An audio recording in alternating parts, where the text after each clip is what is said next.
एकादशों अध्याय। मैं भुवनेश्वरी देवी का ध्यान करता हूँ। उनके श्री अंगों की आभा प्रभात काल के सूर्य के समान है और मस्तक पर चंद्रमा का मुकुट है।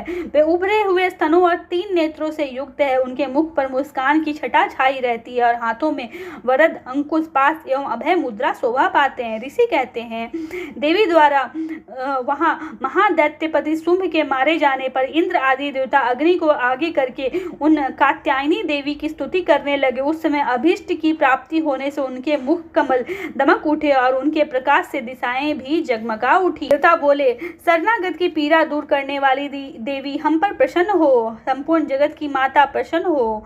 विश्वेश्वरी, विश्व की रक्षा करो। देवी, तुम ही चराचर जगत की अधीश्वरी हो। तुम इस जगत का एकमात्र आधार हो, क्योंकि पृथ्वी रूप में तुम्हारी स्थिति है। देवी, तुम्हारा पराक्रम अलंघनीय है।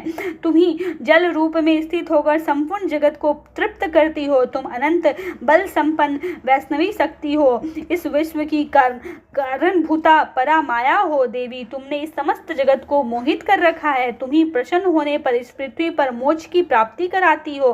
देवी, संपूर्ण विद्याएं तुम्हारे ही भिन्न भिन्न स्वरूप है। जगत में जितनी स्त्रियां हैं सब तुम्हारी ही मूर्तियां हैं। जगदम्ब, एकमात्र तुमने ही इस विश्व को व्याप्त कर रखा है। तुम्हारी स्तुति क्या हो सकती है? तुम तो स्वप्न करने योग्य पदार्थों से परे एवं परावानी हो। जब तुम सर्व स्वरूपा देवी, सर्वज्ञ तथा मोक्ष प्रदान करने वाली हो, तब इसी रूप में तुम्हारी स्तुति हो सकती है। तुम्हारी स्तुति के लिए इससे अच्छी उक्तियां और क्या हो सकती। बुद्धि रूप से सब लोगों के हृदय में विराजमान रहने वाली, सर्वज्ञ एवं मोक्ष प्रदान करने वाली नारायणी देवी, तुम्हें नमस्कार है। कला, काष्ठा आदि के रूप से क्रमश परिणाम की ओर ले जाने वाली तथा विश्व का उपसंहार करने में समर्थ नारायणी, तुम्हें नमस्कार है। नारायणी, तुम सब प्रकार का मंगल प्रदान करने वाली मंगलमयी हो। कल्याणदायिनी शिवा हो। सब पुरुषार्थों को सिद्ध करने वाली शरणागत वत्सला, 3 नेत्रों वाली एवं गौरी हो। तुम्हें नमस्कार है। तुम सृष्टि, पालन और संहार की शक्तिभूता सनातनी देवी, गुणों का आधार एवं सर्व गुणमयी हो। नारायणी, तुम्हें नमस्कार है। शरण में आए हुए दीनों एवं पीड़ितों की रक्षा में संलग्न रहने वाली तथा सबकी पीड़ा दूर करने वाली नारायणी देवी, तुम्हें नमस्कार है। नारायणी, तुम ब्राह्मणी का रूप धारण करके हंसों से जुते हुए विमान पर बैठती तथा कुश मिश्रित जल छिड़कती रहती हो। तुम्हें नमस्कार है। माहेश्वरी रूप से त्रिशूल, चंद्रमा एवं सर्प को धारण करने वाले तथा महान ऋषभ की पीठ पर बैठने वाली नारायणी देवी, तुम्हें नमस्कार है। मोरों और मुर्गों से घिरे रहने वाली तथा महाशक्ति धारण करने वाली कौमारी रूप धारण निष्पापे नारायणी, तुम्हें नमस्कार है। शंख, चक्र, गदा और संग्र धनुष रूप उत्तम आयुधों को धारण करने वाली वैष्णवी शक्ति रूपा नारायणी, तुम प्रसन्न हो। तुम्हें नमस्कार है। हाथ में भयानक महाचक्र लिए और ढालों पर धरती को उठाए वाराही रूप धारिणी कल्याणमयी नारायणी, तुम्हें नमस्कार है। भयंकर निरीक्षी रूप से दैत्यों के वध के लिए उद्योग करने वाली तथा त्रिभुवन की रक्षा में संलग्न रहने वाली नारायणी, तुम्हें नमस्कार है। मस्तक पर किरीट और हाथ में महाव्रज धारण करने वाली, सहस्त्र नेत्रों के कारण उद्यपित दिखाई देने वाली और वृत्तासुर के प्राणों का अपहरण करने वाली इंद्र शक्ति रूपा नारायणी देवी, तुम्हें नमस्कार है। शिवदूती के रूप से दैत्यों की महती सेना का संहार करने वाली, भयंकर रूप धारण तथा विकट गर्जना करने वाली नारायणी, तुम्हें नमस्कार है। ढाड़ों के कारण विकराल मुख वाली, मुंडमाला से विभूषित मुंड मर्दिनी चामुंडा रूप नारायणी, तुम्हें नमस्कार है। लक्ष्मी, लज्जा, महाविद्या, श्रद्धा, पुष्टि, स्वधा, ध्रुवा, महारात्रि तथा महाअविद्या रूपा नारायणी, तुम्हें नमस्कार है। मेधा, सरस्वती, वरा, भूति, बाभ्रवी, तामसी, नियता तथा ईशा रूपिणी नारायणी, तुम्हें नमस्कार है। स्वर रूपा सर्वेश्वरी तथा सब प्रकार की शक्तियों से संपन्न दिव्य रूपा दुर्गे, सब भयों से हमारी रक्षा करो, तुम्हें नमस्कार है। कात्यायनी, यह 3 लोचनों से विभूषित तुम्हारा सौम्य मुख सब प्रकार के भयों से हमारी रक्षा करे, तुम्हें नमस्कार है।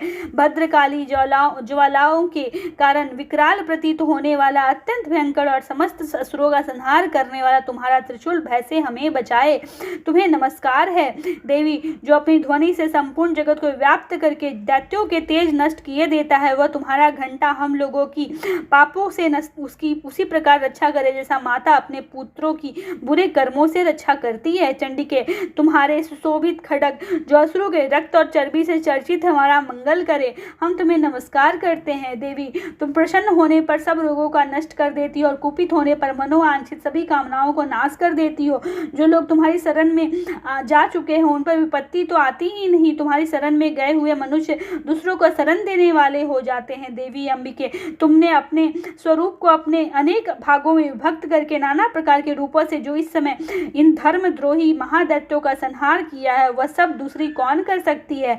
विद्याओं में ज्ञान को प्रकाशित करने वाले शास्त्रों में तथा आदि वाक्यों में तुम्हारे सिवा और किसका वर्णन है था।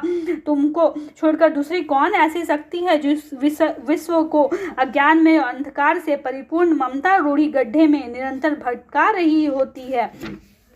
जहाँ राक्षस, जहाँ भयंकर विष वाले सर्प, जहाँ शत्रु, जहाँ लिटोरों की सेना और जहाँ दावानल हो, जहाँ वहाँ तथा समुद्र के बीच भी साथ रहकर तुम विश्व की रक्षा करती हो। विश्वेश्वरी, तुम विश्व का पालन करती हो, विश्व रूपा हो, इसलिए संपूर्ण विश्व को धारण करती हो। तुम भगवान विश्वनाथ की भी वंदनीय हो। जो लोग भक्ति पूर्वक तुम्हारे सामने मस्तक झुकाते वह संपूर्ण विश्व को आश्रय देने वाले होते। देवी, प्रसन्न हो।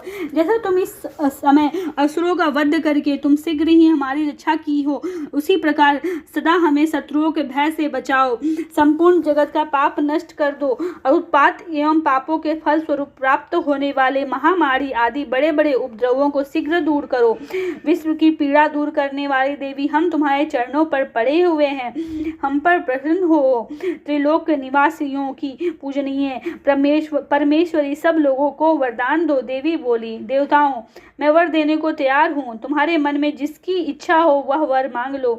संसार के लिए इस उपकारक वर को मैं अवश्य दूंगी। देवता बोले, सर्वेश्वरी, तुम इसी प्रकार तीनों लोकों की समस्त बाधाओं को शांत करो और हमारे शत्रुओं का नाश करती रहो। देवी बोली, देवताओं, व्यावस्थ मनवंतर के 28वें युग में शुंभ और निशुंभ नाम के 2 अन्य महादैत्य उत्पन्न होंगे।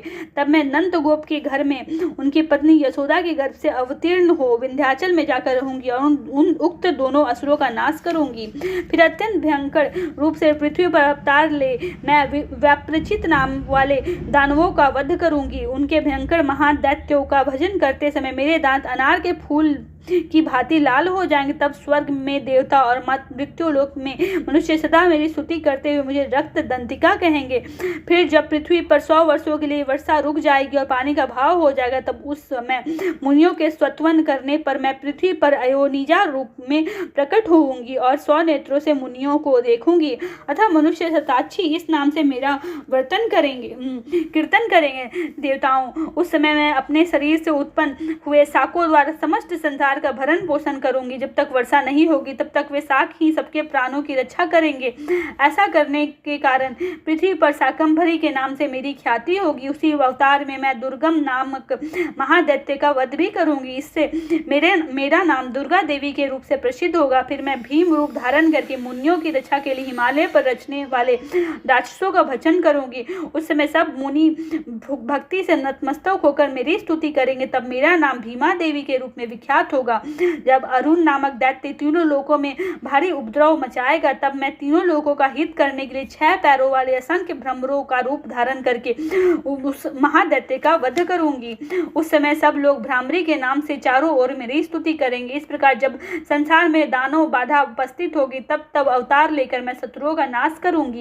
इस प्रकार से मार्कंडेय पुराण में सर्वानिक मनवंतर की कथा के अंतर्गत देवी महात्म्य में देवी स्तुति नामक 11 अध्याय संपन्न।